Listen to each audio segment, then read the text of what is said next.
Hello everyone, we are moving on to days number 67, 68, 69. This is going to be for March 8th, 9th, and 10th. So we're gonna kind of stay in the whole gratitude and greed thing, but we're gonna work on attachments and detaching. So very quickly, there are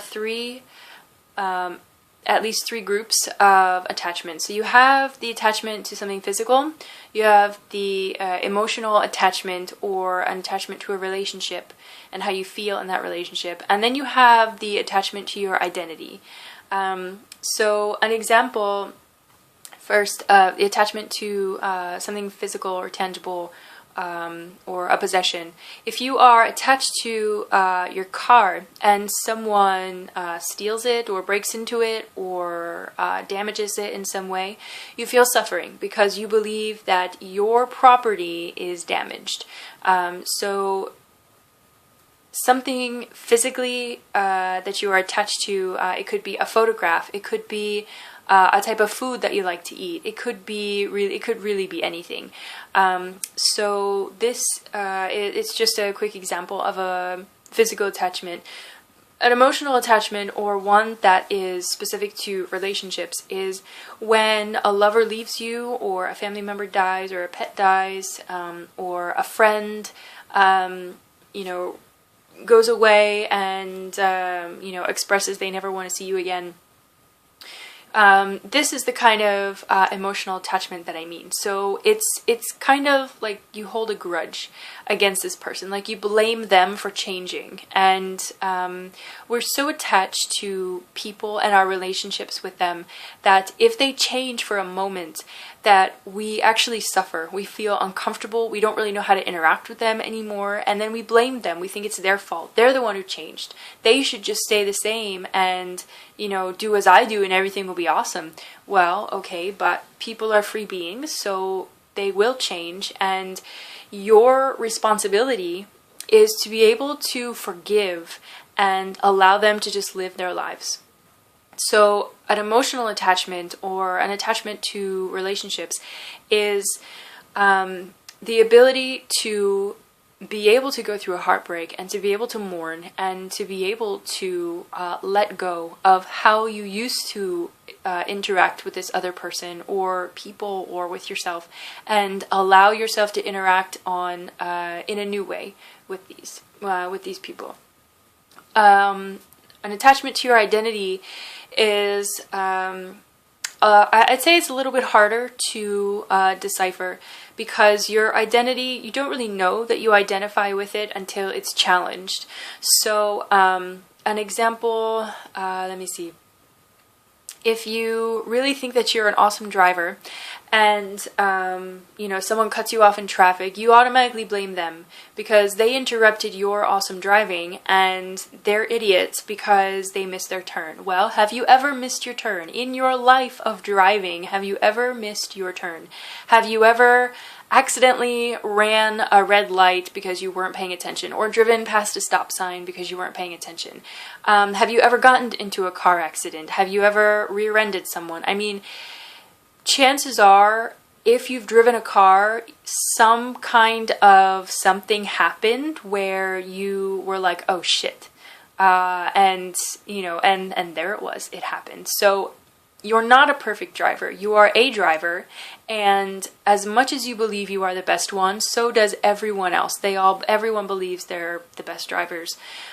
So you're not the best driver. You're just a driver. But look at how much you identify with being a good driver and a safe driver. You always wear your seatbelt. You always stop at the right time. You never talk on your cell phone.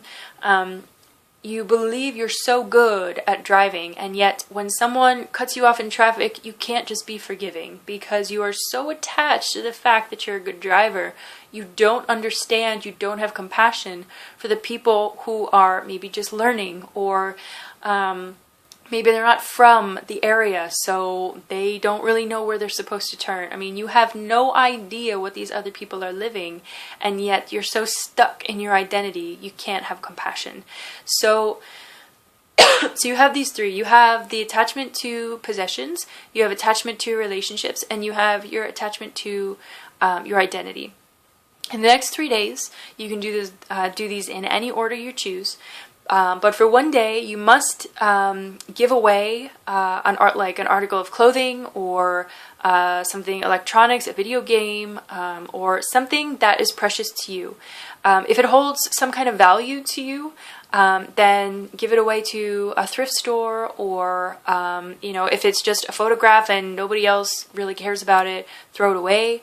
And just look at your reaction to it, because something that has meaning to you, that's a physical thing, if it would ever be destroyed or lost at one point, you would suffer. And so by giving away something like an article of clothing, or throwing away something, it allows us to live that moment of detaching, so we can really see what's going on there. So that's going to be for one day. You give away or throw away something that is semi-meaningful to you. Second thing is to go into past relationships where you still have not forgiven the lover, the friend. Maybe you still haven't mourned the death of a family member.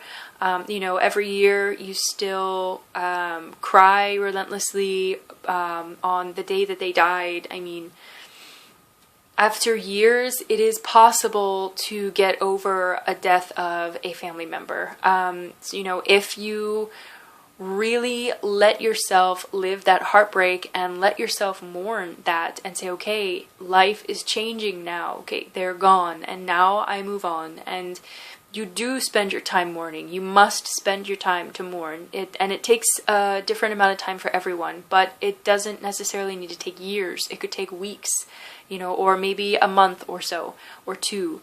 And then, it can be over. And then you can just enjoy the fact that you, at one point, had this person in your life.